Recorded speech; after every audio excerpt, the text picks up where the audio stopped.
Political editor Javed Ansari and Kartikeya Sharma both join us now live from Delhi. Javed, this is something that we'd broken well in advance. Rahul Gandhi again turning down that open offer from the Prime Minister of joining the cabinet. What role is he likely to see?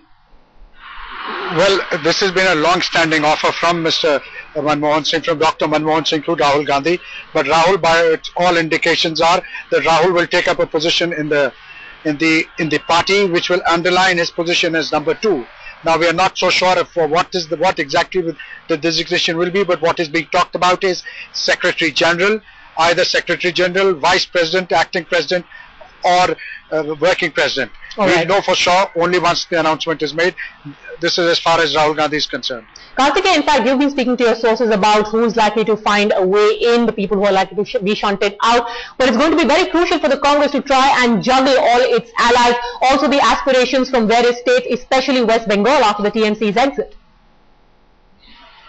You see, our situation has become slightly complicated because our sources had confirmed that before TMC's departure, there was a proposal from DMK that they wanted Palanimakkam and Jagat Rakshanan to be dropped. And the names which had come from the DMK quarters were Mr. Elangovan, A.K. Vijayan and Balu's re-entry into Manmohan Singh's cabinet. Now, they are very hell-bent on railway. So, I think the feathers need to be soothed down. They'll need to be convinced that the railway needs to be part of the Congress fable once more after 16 years.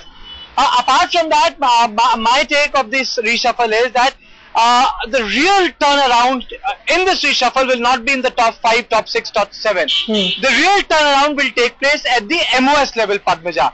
That's where the young faces, that's where the new faces will be adjusted. And that's where the Congress is working as to how many people from various communities and from various regions can be accommodated. Like, for example, Deepa and Adhir are strong contenders. They are very vocal against Mamata Banerjee. So they'll have such people in the cabinet or the council who can speak against Mamata Banerjee in parliament, because TMC is not going to give them any space to maneuver when it comes to reform bills. So these considerations would be factored in the reshuffle. Alright, so is it just going to be about balancing the aspirations of various allies and various states, or will, Javed, performance and non-performance be also a crucial factor? Because ultimately it boils down to that. The non-performing ministers, will they be shunted out, and people who are juggling more than one portfolio, will their workload be lessened?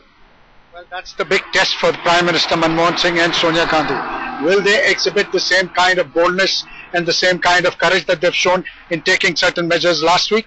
This is the political challenge before them. So far, if the past is anything to go by, both Mrs. Gandhi and Dr. Manmohan Singh do not usually go in for drastic surgery. They just tinker and make minor changes.